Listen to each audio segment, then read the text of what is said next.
लौह नदी की धरती पे हमारे शहर में लोहे का उत्पादन होता है, उसके लिए बहुत बहुत धन्यवाद।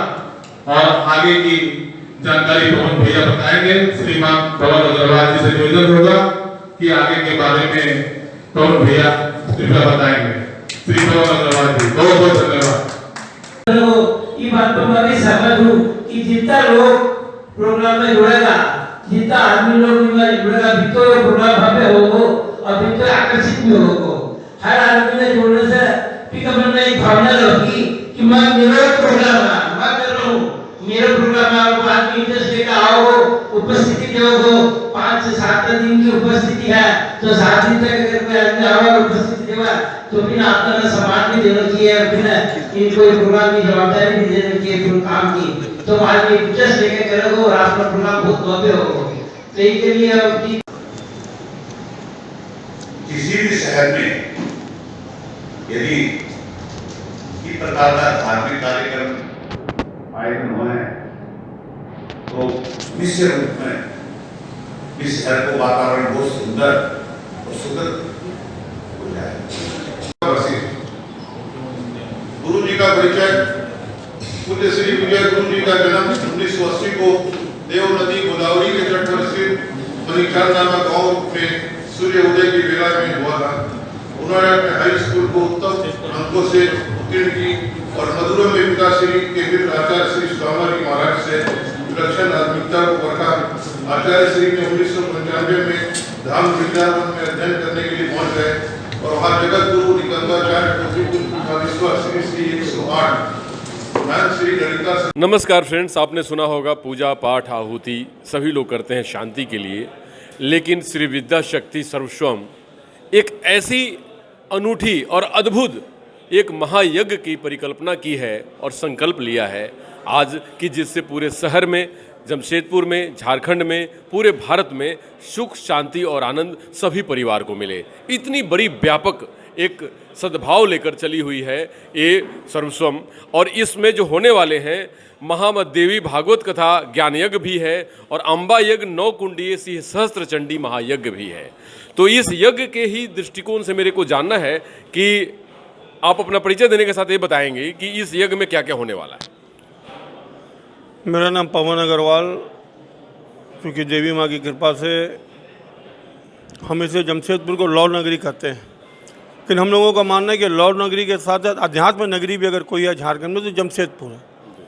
विभिन्न आयोजनों के माध्यम से, धार्मिक, सामाजिक, सांस्कृतिक कार्यक्रमों के आयोजनों के माध्यम से जमशेदपुर में एक अध्यात्म का केंद्र बनता जा रहा है। इसी के निमित्त 28 दिसंबर 2022 से 5 जनवरी 2023 तक लौह नगरी में एक दिव्य, भव्य और अलौकिक माँ भगवती का देवी सचंडी महायज्ञ का पाठ, जहाँ तक मुझे जानकारी है कि जमशेदपुर में दूसरी बार श्री विद्या शक्ति परिवार की ओर से इसका भव्य आयोजन होने जा रहा है। परम गुरु जी सदैव विजय शंकर जी महाराज के सानिध्य में पिछले वर्ष 2019 में सांची के अग्रसेन भवन के सामने धार्मिक क्लब के मैदान में भव्य आयोजन हुआ था। चूँकि कोविड महामारी के कारण 2 साल से आयोजन नहीं हो पाया और इसी के निमित्त आज हम सभी लोग इस कार्यक्रम की सफलता के लिए पूरे समाज और सभी धर्म के लोगों के साथ, समाज के सभी वर्ग के लोगों के साथ हम लोगों ने बैठकर एक रचना और रणनीति बनाने का काम किया।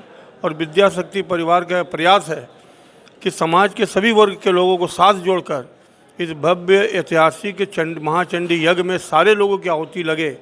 क्योंकि ये हमारी संस्कृति है, सभ्यता है कि यज्ञ तभी सफल होता है यज्ञ में सारे लोगों का आहुति होना चाहिए। और अभी तो हम लोग 2-2.5 महीने का समय बचा है। परम गुरु जी के निर्देश पे, उनके सानिध्य में हम लोग प्रयास कर रहे हैं कि मारवाड़ी समाज के साथ साथ सभी समाज के लोगों को, जो सनातन धर्म को मानता हो, ऐसे लोगों को हम लोग इस यज्ञ में जोड़ें। और यह आयोजन माँ देवी की कृपा से, गुरु जी के सानिध्य में, उनके आशीर्वाद से जमशेदपुर में एक दिव्य, भव्य और अलौकिक कार्यक्रम इसका आयोजन होने जा रहा है। 9 दिवसीय इस महायज्ञ में प्रातः प्रतिदिन 8 से 12 बजे तक 13 सप्तचंडी दुर्गा पाठ के साथ इसका प्रतिदिन हवन होना है। संध्या समय 4 से 7 बजे तक गुरु जी का प्रवचन कथा का आयोजन है और 5 तारीख को अंतिम दिन महाप्रसाद के साथ इस कार्यक्रम का विधिवत शुभारंभ होगा।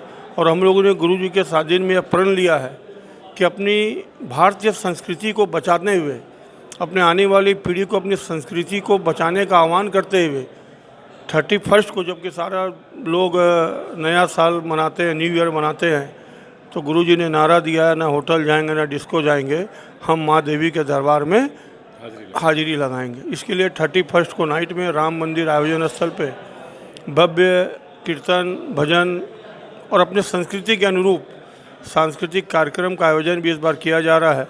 तो मैं आपके माध्यम से समाज के नौजवानों से बेसिस आग्रह करना चाहूँगा कि अपनी पाश्चात्य संस्कृति को छोड़ते हुए, वो हमारी संस्कृति नहीं है, हमारी सनातन धर्म की ओर बढ़ते हुए हम ना होटल जाएं, ना डिस्को जाएं, ना बाहर जाएं, हम माँ के चरणों में आकर 31 का सेलिब्रेशन मनाएं। मुझे लगता है कि एक बहुत अच्छा संदेश समाज में जाने वाला है और मैं अपने समाज के सभी लोगों से आग्रह करना चाहता हूँ कि हमें तन और मन की ज़रूरत है। धन देवी माँ जहाँ साक्षात विराजमान हो वहाँ धन की कमी नहीं होती। और जमशेदपुर में अपना समाज ऐसा समाज है कि अगर आप निस्वार्थ भाव से सेवा का काम में लगेंगे तो धन कहीं आड़े आने आती नहीं है। इसलिए धन की कोई कमी नहीं है, लेकिन तन और मन को धन से नहीं खरीदा जा सकता। इसलिए हम लोग समाज के सभी, मारवाड़ी समाज के संस्था हो, चाहे मिथिला समाज के संस्था हो, चाहे सभी जाति के सभी लोगों को बैठक करके जोड़ते हुए हम लोग सभी लोगों को समाहित करके एक माला में पिरोते हुए एक दिव्य आयोजन में सफलता प्राप्त करेंगे, ऐसा हम लोगों का प्रयास है। बहुत बहुत धन्यवाद। लगभग कितने लोग इस यज्ञ में शामिल होने की उम्मीद है? इस यज्ञ में प्रतिदिन लगभग कम से कम 1000 लोगों के शामिल होने की उम्मीद है। क्या कहना चाहेंगे उस समय जो यज्ञ में लोग शामिल हों, उनके लिए क्या संदेश है? उनसे यही अनुरोध होगा कि अधिक से अधिक संख्या में यज्ञ स्थल पर आएँ, गुरु जी के मुखारविंद से कथा का श्रवण करें, यज्ञशाला में फेरी लगाएं। यज्ञशाला के बाहर पंडित जी विराजमान रहते हैं, जिनकी कोई भी समस्या है पंडित जी से बताते हुए संकल्पित तरीके से पंडित जी उनको जो सामान देंगे उन सामान को हाथ में लेते हुए फेरी लगाएंगे और वो सामान जमा होकर दूसरे दिन यज्ञशाला में चल जाएगा, तो उनकी भी आहुति यज्ञ में लग जाएगी। इसी तरह हर एक आदमी की आहुति यज्ञ में लगे, यही हमारे प्रयास है और सबका कल्याण हो, जल कल्याण के लिए कार्य किया जा रहा है। और सबको पूरा परिवार जो है, ये 5 लोगों का नहीं रहे, पूरा झारखंड का, पूरा जमशेदपुर वासियों का परिवार हो और सबका कल्याण हो, इसी के साथ में यज्ञ किया जा रहा है। धन्यवाद। इन दोनों ने ये बताया कि ना होटल जाएंगे ना बाहर जाएंगे, मैया मैं हम लोग सीधे आपके दरबार आएंगे। ये बहुत बड़ी एक स्लोगन है जो गुरुजी ने दिया है। दूसरी बात, प्रत्येक दिन 1000 से 2000 लोग उपस्थित होने की है। वहाँ उम्मीद लगभग 20 से 25 हज़ार लोग माँ का डायरेक्ट आशीर्वाद लेंगे और सीधे माँ की चरणों में अपनी भक्ति करेंगे। एक बात और कि संध्या काल से उषा काल, जब किसी दिन की अंत होती है तो सुबह की शुरुआत होती है, उसी तरह वर्ष का अंत और वर्ष की शुरुआत है। तो वर्ष की संध्या 31 दिसंबर और वर्ष की शुरुआत 1 जनवरी। ये यज्ञ संध्या काल में शुरुआत हो रही है और इस देश को उषा काल में ले जाने के लिए काम कर रही है। तो ये पूरी संस्था जो विद्या संस्कृति संस्था है, ये बेहतर कार्य कर रही है, भारत के युवाओं को संस्कृति से जोड़ने का कार्य कर रही है और संध्या काल से भारत को उषा काल में ले जाने का काम कर रही है। नमस्कार, इंडिया टीवी ऑनलाइन की तरफ से।